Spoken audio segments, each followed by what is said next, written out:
Hey, what's going on, guys? It's Dion back with another recap as well as a daily lineup for tomorrow, March 16th. As you guys can already see, I didn't win anything. This is the third day in a row I didn't profit. Um, man, I really just have some complaints that I really want to talk about in the beginning of this video. So, depending on how long I take, man, you could just fast forward till you see the lineups or whatever, man. I'm gonna just get into this. I'm gonna talk about it as I go into my lineups, man. As you can already see, 0 points from Jeff Teague, 0 points from Paul Millsap. Damn, the Lakers locked them up that badly? No. Freaking the Hawks benched Teague, DeMar Carroll, Paul Millsap, and was it anybody else? I'm not quite sure, but the main thing is that they benched Jeff Teague and Paul Millsap on the last minute notice. So there was no way that anybody could adjust their lineup to take those dudes out because the Hawk just said, you know what, screw your Fanduel lineups. We're gonna bench our starters. We don't care. We're gonna tell you last minute. And then along with that, Fanduel doesn't have any late scratches options. Like on other fantasy sites, you can like if there's a late scratch, you can definitely pull them out and swap them with somebody else. But in this case, they FanDuel just doesn't care, man. Like I know they know that the demand is high for them to incorporate that into the site, and it's just like they don't care. Like they're like we're gonna get around. I don't even know if they're even planning on doing anything about it. Knowing them, they're probably not because they're like we're the richest draft fantasy sport website. We don't care about what the consumers want to do, whatever, man. The customers, whoever pays for this site, and bets on players or whatever, man. They just really don't care, man. And it's like I'm kind of getting fed up because I know people experienced that same problem yesterday with Michael Carter Williams. Who else was a late scratch? Um, damn, who else was? Jared Bayless didn't play either, so like I know a lot of people lost money on that, man, and people are betting lots of money every day, man. I know you shouldn't bet more than what you shouldn't bet a lot of your bankroll, but it's like still, man.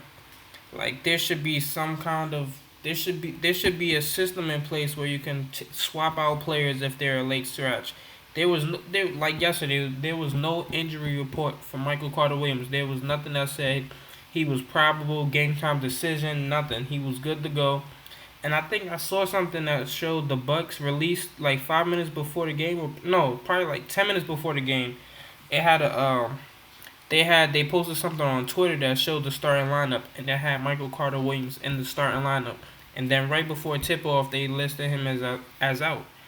Like, and there's nothing you can do about that, man. And I'm just kind of mad too about that because I almost played Michael Carter Williams yesterday. Like if you guys look at my video, I think I had him in my lineup. So that's just telling you that right there, man. Like I'm getting fed up with this. And another thing, look at what the Hawks.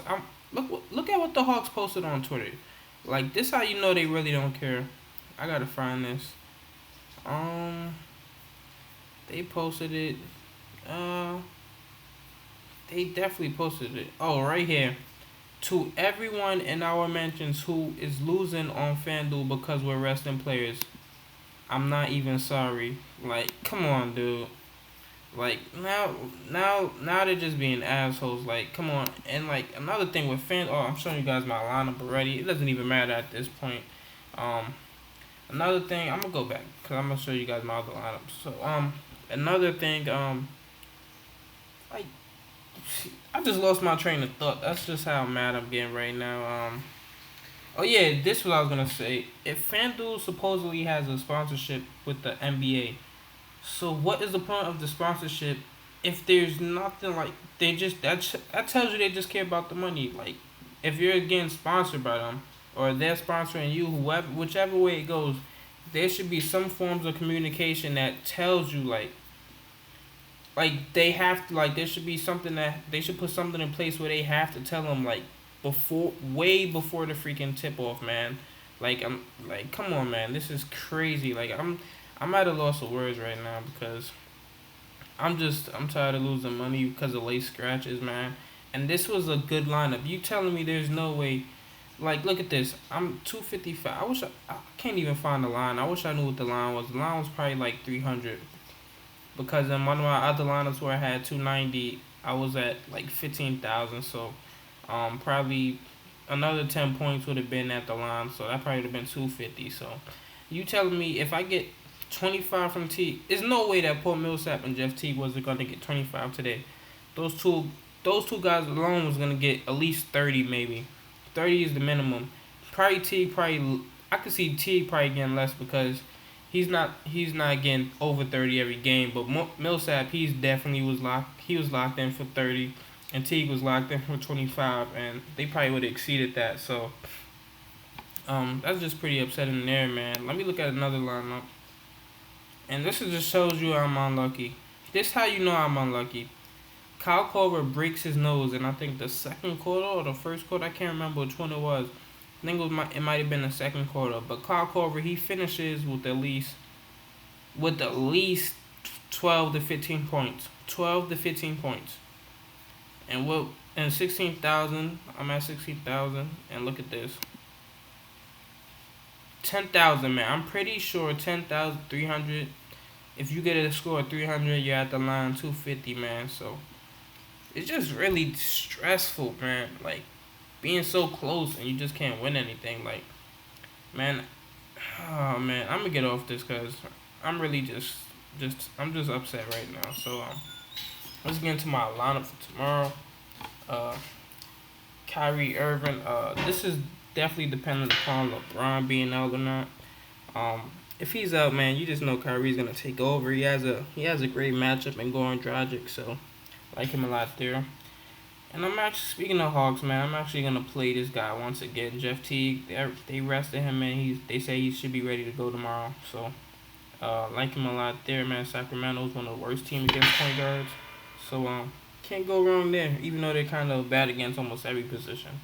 Monte, I just assume that this is gonna be a pretty high scoring game, pretty close spread. I haven't even looked at the Vegas odds yet for it, but you could just assume that, man. That Monte Ellis at 6,800. All he needs is what, around 35, 36 points to hit value. And they definitely the Thunder are starting Dion Waiters in the starting lineup, and you know he's not that great defensively. Well, definitely no, he's definitely not Andre Robertson defensively, who they moved to small forward position. So like him, Avery Bradley. Sixers just suck against shooting guards as well, even though they suck against multiple positions. But Avery Bradley, man, this is a game where he could have like four. I could see him getting like 4 or 5 steals, man. And only thing with Bradley, his number is he hasn't been getting the rebounds that much. He's usually been scoring higher than this, man. He could get. I could see him getting 18-5. The assists really been low. That's the problem with him is get 4 assists, maybe 4 steals. Will probably be around 30, 35 points. So I like him a lot there. The next, but Nicholas Batum, he's just consistent, man. Like he's gonna with Wesley Matthews out, I think he's gonna hover around that 30, 35 points per night. I could see this because look at this guy. He doesn't even need a lot of points to do good on FanDuel, man. If he gets over 15 points, you already know he had a great game, most likely on FanDuel. Look at this: 12 assists, 3 steals, 4 rebounds, 10 points, and that got you 37. So I like Batum. This next small forward position, I don't even know who to go with yet, man. I had a different lineup, but I'm like, man, Cousins. Because Al Horford, they said Al Horford and Korver was going to rest tomorrow, so I don't know who they're going to put at center. It'll probably be Pero Antic, so I know he's just going to abuse those guys tomorrow, man. He's probably a lock for like 55 to 60 points, so I like Cousins. Thaddeus Young, Adrian Payne, those are pretty solid picks. Thaddeus Young, revenge game. He got traded away from Minnesota this year to Brooklyn, and he's back in the starting lineup. So look for him to have a good game there. I believe in revenge games, birthday games. So yeah, Adrian Payne. This all depending upon KG being out, Pekovic being out, and it looked like the new addition. What is his name? Jordan Hamilton. He suffered an injury today. Crap. Damn. If so, I don't know. It's not updated already. I guess he's not that important on FanDuel, but he got injured today against the Spurs, so I'm not sure what his availability will be. But I don't know yet. So this is mainly. Let me know who I should go with that small forward. I'm kind of. I don't know if I should go Paul Pierce because he's solid for 20. Rodney Hood because he's. I think he's in the starting lineup now, or he's getting quite a few minutes off the bench. Yeah, see, he's getting 33, 33, 25, 20. So it's kind of going up, man, and it's looking steady. Don't like Beasley. Justin Holiday in a possible blowout. So, yeah, let me know what you guys think, man.